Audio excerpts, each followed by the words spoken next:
All right, let's talk about dreaming. You know, that thing your brain does every single night where it decides to become some kind of critically unacclaimed avant-garde film director? We all do it, and it's one of the weirdest things about being human. I mean, this is the central mystery, isn't it? Your brain spends hours cooking up these elaborate, emotionally charged epics, complete with talking squirrels and your third-grade math teacher, only to hit the master delete button the second you wake up. It feels like such a criminal waste of creative energy. So what is actually going on in there? So to understand the dream, you really have to understand the filmmaker. And our filmmaker, the brain, is, well, it's a bit of an eccentric genius with a very low budget and a serious flair for the nonsensical. Think about the sheer scale of this production. While you're completely out of it, your brain, totally unplugged from the outside world, generates an entire reality from scratch. It's the writer, the director, and the entire cast, including the lead role, which is you. It's the ultimate one-person show, performed in a dark theater for an audience of one, who, let's be honest, probably won't even remember it. Okay, so who's actually running this chaotic movie set? Let's pop the hood and meet the overworked and, frankly, slightly dysfunctional crew that's responsible for our nightly cinema. All right, let's look at the staff roster. First up, we've got the amygdala, your brain's resident drama queen. It is working absolute overtime, which is why your dreams can feel so incredibly real and emotional. Then you have the hippocampus, your memory librarian, just trying to quietly do its job, consolidating the day's files. And then there's the prefrontal cortex. This is your logic department, the adult in the room, and as you can see, it is completely checked out. It is on a permanent coffee break, which explains why you never stop and think, hey, maybe I shouldn't be flying to work on a giant slice of pizza? So what you end up with is a brain state where the emotional throttle is cranked to 11, but the logic engine is completely offline. It is the perfect neurochemical storm for creating these vivid, powerful, and utterly bonkers stories that just vanish. For decades, scientists have basically been locked in this huge fight over the million-dollar question. Why? Why do we even dream at all? So, welcome to the main event. In this corner, we have the original heavyweight champion, Sigmund Freud. His whole idea is what scientists call top-down. He argued that dreams start with a hidden motive, some deep, dark, unconscious wish that your polite, waking mind doesn't want to deal with. So your brain disguises it in a bizarre story, turning a thought into a whole movie scene. Yeah, that dream about your teeth falling out? Freud would say it has nothing to do with dental hygiene.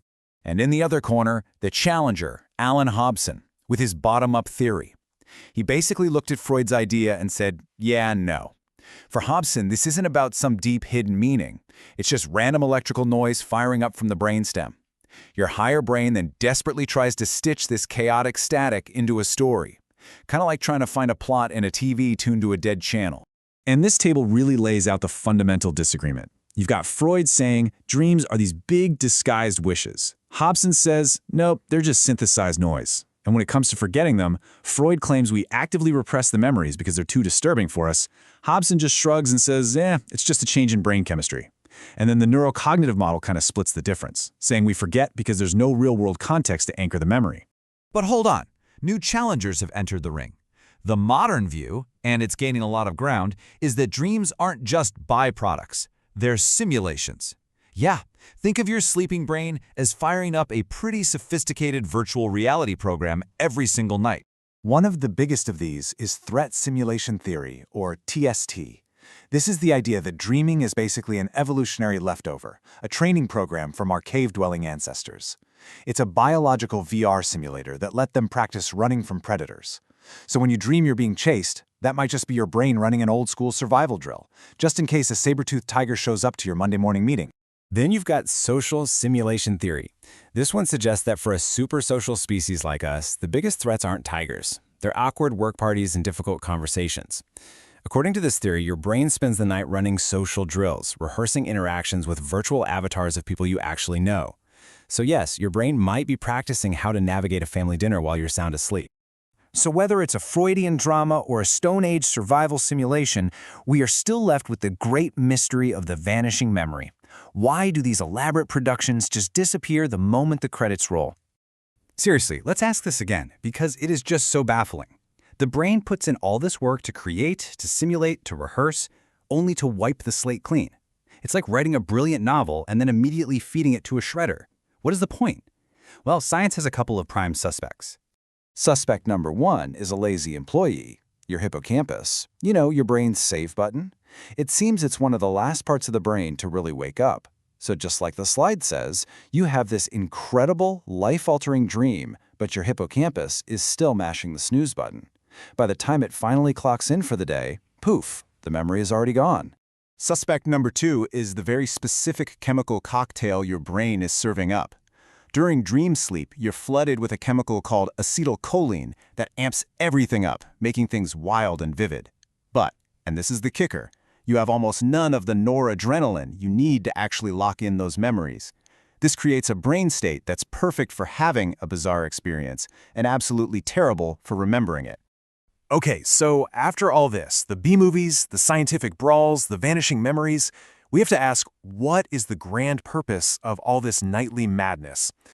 Well, it seems the answer isn't just one thing, but a whole bunch of things. Dreaming is like a Swiss Army knife for your mind. Your brain is likely doing all of this at once, filing away memories, working through the day's emotions, running ancient survival programs, practicing its social game, and maybe, just maybe, it's also the brain's way of cutting loose and having a little creative fun when no one's watching. Here's the real takeaway. While the scientists keep arguing, the old idea of dreams being just meaningless, random brain farts is pretty much dead. The evidence is piling up that dreaming, in all its bizarre glory, is a fundamental, purposeful, and absolutely vital part of how our brains work. So, ultimately, what is your brain doing every night? Is it running a personal therapy session to process your feelings? A high-stakes, dangerous simulator to keep you sharp? Or is it just firing up a buggy, open-world video game with terrible physics and a plot that makes no sense? Honestly, the answer is probably a little bit of all three. And that's what makes the science of our own minds so endlessly cool.